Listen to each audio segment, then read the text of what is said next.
some positive remarks. And as I was doing this, I found out it wasn't exactly as positive as I'd liked it to be, but it is very true and very real, and I think it hits home to a lot of people here. So they asked me, I said, what do you want me to do it on? And they said, well, why don't you just do it on like why you come to work every day and why are you here? And so it's kind of just to really reflect on like why do we teach? We're kind of hitting that point in the year where we're stressed out. We have SLOs due coming up. It's the winter. I feel like the kids are always the worst in the winter and wanting to fight and like all this stuff. So, and I know you guys probably like, you've only been teaching 4 years, you're 26, like what do you know? I get that. But at the same time, I am in the same building as all of you, and I'm dealing with the same kids you're dealing with, so I feel like my tenure here really has nothing to do with it. Okay, so just some things to think about. You're okay. good. No, I know. Just some things to think about, because we just got our letters of intent for next year as well. So I really just was kind of like looking into what actual teachers, especially teachers who have been here for a while, like why they choose to leave their place of work, and when they really start to kind of reflect on like, is this the job for me? Like, do I even want to do this anymore?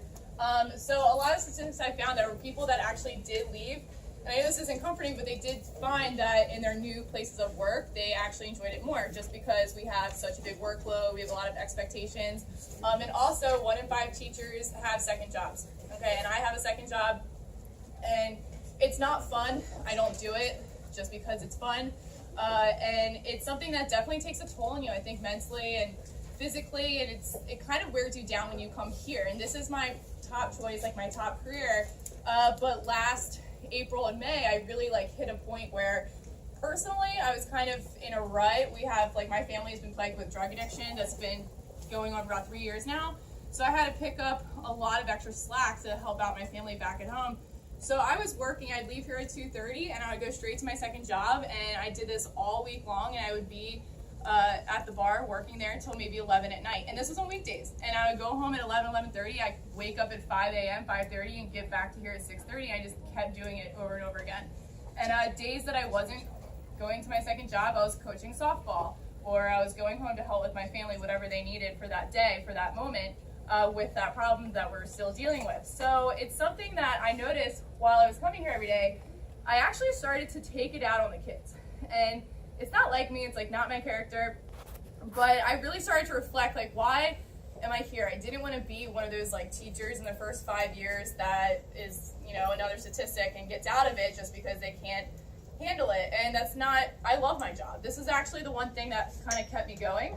So it's just kind of think about, you know, we have 6 more months left in this year, is to kind of think about like why you got into this. I mean, we're obviously not here to get yelled at by kids and have kids be disrespectful and rude. Like, you're here for a reason, and it's because for most cases they need you. So I know, like, a lot of times you're, you know, having a bad day. We all have stuff going on, and kudos to everyone who has like little kids at home, because that's a whole second job in itself, and I know nothing about that.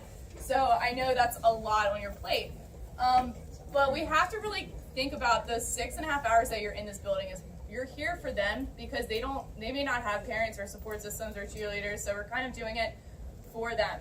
And the moment that it kind of clicked for me is when I was student teaching. It comes back up all the time. I don't know if anyone knows Leah Renzi. She was my mentor teacher. I know, you know Leah. She's at Overley now, and I had like a moment during student teaching where I really was having a really bad day. I think like I gave a unit test and literally like the whole class bombed it. So I had to like really think about like, what did I do wrong? And she sat me down and she said, you know, 98% of what we do is just to make sure these kids are going to be decent human beings. And she was like, 2% of what you actually do is content based. And she was like, you know, if a kid graduates and can take care of himself and like try hard really every day, like, I don't care if he can't name like all the presidents that we've ever had. She's like, I don't care. It's okay with me as long as they can kind of pick back up, they graduate, and they're just, you know, good human beings.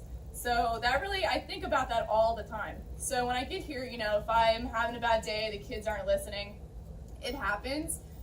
But at the same time, it's kind of just, you want to make sure that they're okay. Like, their well-being has to kind of trump yours while you're here.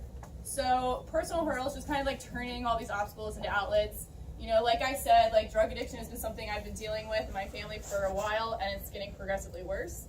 So coming to work is kind of like my escape. I love coming to work because I don't have to think about that for 6 hours. And I don't have to go to my job and have to worry about financially picking up the slack. You know, I'm here, and the kids feed off that. So my whole point being is last year, it got to a point where I even had kids say to me, like, you were never this mean. Like, you were never this cranky and this rude. Like, what is happening to you? And the minute that I had some 15-year-old look me in the face and say that, I was like, I need to really reevaluate how I'm acting while I'm here.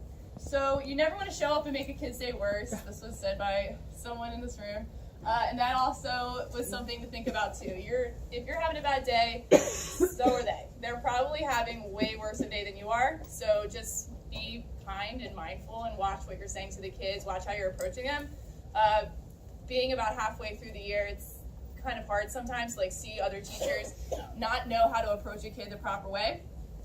Just kind of be like, hey, where's your pass? Or, it all is about how you talk to them. And they're going to receive it 10 times better if you just watch how you say it, how you approach them, and make sure you're doing it with purpose.